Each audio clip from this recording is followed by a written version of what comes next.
자, 그럼 이제 뭐 마지막 질문이기도 해요. 네. 앞으로 목회에서 가장 중요한 부분은 어떤 부분이 될까요? 많이 생각을 해봤는데 우리가 가지고 있는 신앙이라는 이 뿌리가 너무나 견고하기 때문에 모든 시대에 있어서 이런 고민은 했을 거라고 생각을 해요. 저는 말 그대로 성도의 니즈죠.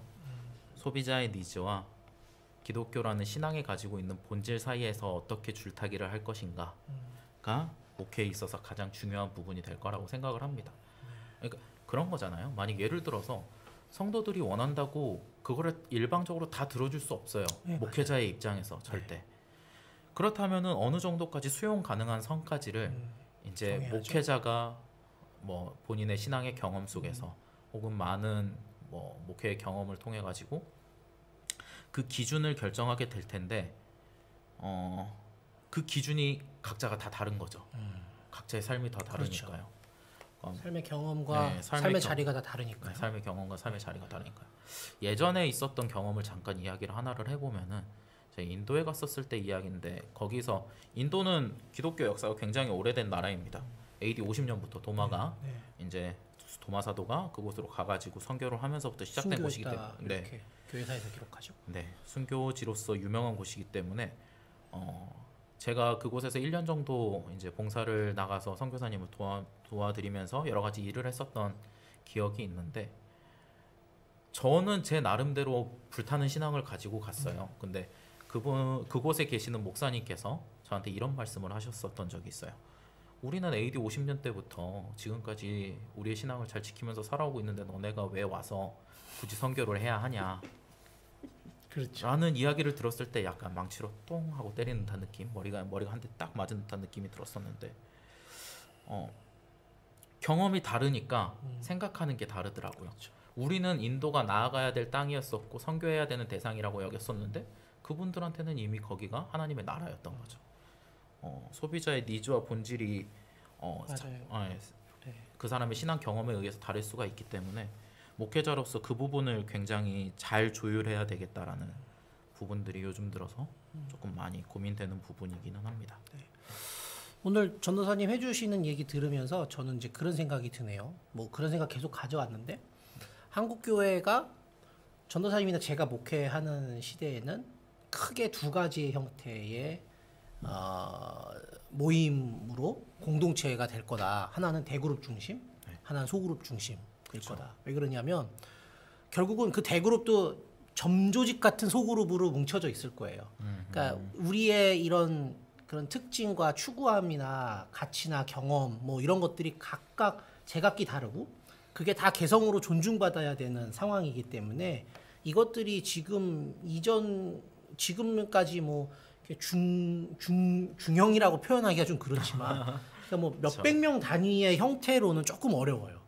이게 이제 뭐 한 10명 이내 뭐 아니면 10명, 20명 뭐 이런 아주 작은 소그룹 아니면은 수천 명대의 소그룹을 그렇게 나눠주는 형태. 네, 뭐 10명 이렇게 나눠주는 형태로 그런 형태의 대그룹과 소그룹 형태의 뭔가 신앙 공동체가 다시 재편되지 않을까라는 생각을 해보고 있는데 MZ 세대가 추구하고 있는 방향성이 좀 그래서 아마도 그러지 않을까? 네, 저도 10년 전에 청년사역 할 때하고 지금 청년사역의 현장을 이렇게 그냥 제가 객관적 3자로 봐도 많이 다릅니다. 네. 그렇죠. 많이 다르죠. 정말. 청년들 10년 전에 저는 청년들 20몇만 원 가지고 배 타고 제주도 선교 가자 그럼 갔어요. 근데 요즘 청년들한테 야, 배 타고 제주도 한번 가볼래 그러면 정말 무슨 국토 대장정 한번 해보고 싶다 뭐 이런 마음 있는 친구들 아니고서는 그쵸. 그렇게 고생해서 제주도 안 갑니다. 아니 무슨 제주도를 배를 타고 가냐? 그거 그냥 비행기 타고 가면 되지. 그 배 타고 꼭 몇 시간씩 가야 돼요? 뭐 이러는데 요즘 청년들은 사실 그렇지 않거든요. 그러니까 근데 그렇다고 해서 그 청년들을 또 나무랄 수는 없어요. 그들의 예. 삶이니까요. 그게 보편화됐거든요. 네. 근데 그 보편화된 거를 말세다, 뭐 어른들의 관점에서 뭐 얘네 왜 이러냐, 큰일 났다 이러실 게 아니고 그 세대는 그 세대의 문화에서 그렇게 성장했습니다. 근데 냉정히 말할까요? 그 세대의 문화를 만들어준 건 우리 기성세대. 어른들이. 저도 이제 꼰대 돼가는 기성세대로 가다 보니까 이제 그런 말 나오는데 어른들이 그렇게 만들어줘 놓고서는 뭐 청년들한테 뭐라고 할 수 있을까요? 네.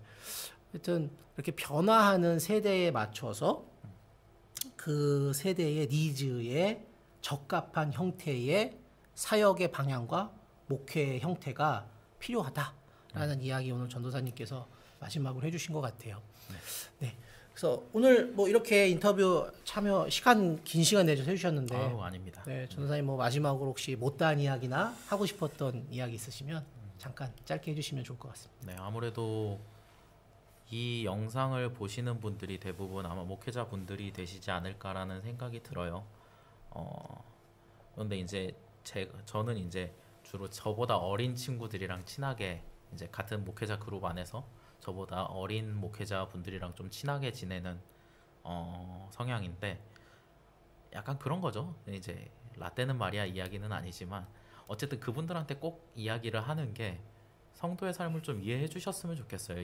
이 영상을 보시는 분들이 진짜 치열하게 삶을 살아가는데 우리가 교회 안에 있다 보면은 저도 요즘 들어 좀 많이 느끼게 되는데 한 가지 예를 좀 들어드리자면은 이제 제 전임자였던 전도사님이 이제 작년까지 교회에서 열심히 사역하시다가 이제 사역을 그만두시고 지금 현재 잠시 쉬고 계시는 중에 있습니다. 이제 그분이랑 제가 이야기를 굉장히 많이 하는데 그분이 저한테 많이 하는 이야기 중에 하나가 그거예요. 형, 삶이 되게 힘들어 라는 이야기를 굉장히 많이 하세요. 그럴 수밖에 없는 게 이제 본인이 교회에 있을 때는 교회에서 나오는 사례를 통해 가지고 어떻게든 삶을 유지할 수 있었는데 어떻게 보면은 월급쟁이 생활이죠. 편안하게 내가 할 일만 하면은 그렇게 살 수 있었던 생활 속에서 갑자기 삶의 현장에 던져지니까 모든 거를 자기가 책임을 져야 되는 것들이 너무 힘들다라는 이야기를 저한테 종종 했었거든요.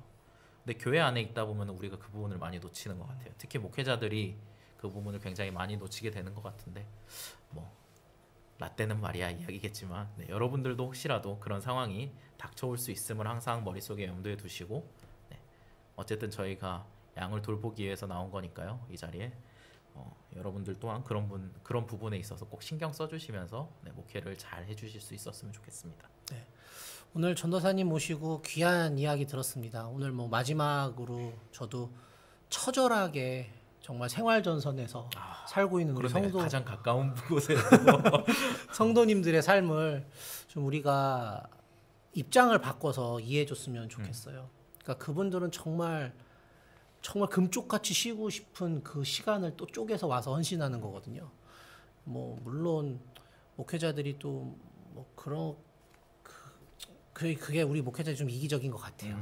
성도들에게 힘들게 지내시는데 그런 것들도 좀 충분히 고려하면서 가끔은 정말 저는 그걸 권합니다. 목회자가 성도들의 삶을 살아보는 거. 네, 그걸 권하는데 정말 이 성도님들이 하루하루 정말 치열하게 살거든요. 네, 목회자들도 물론 치열하게 영적 전쟁 가운데 있기는 하지만 그래도 그 삶의 자리를 또 이해해주는 그런 목회자들이 됐으면 좋겠다라는 바람이 전도사님의 바람이시고 저의 바람인 것 같습니다. 네, 오늘 이렇게 저희가 사역자 고민 상담소로 우리 이완 전도사님하고 같이 시간 나눴는데요.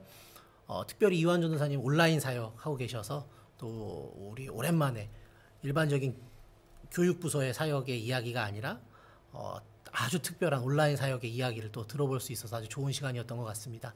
자, 이렇게 해서 오늘 사역자 고민 상담소 이제 마무리하려고 하고요.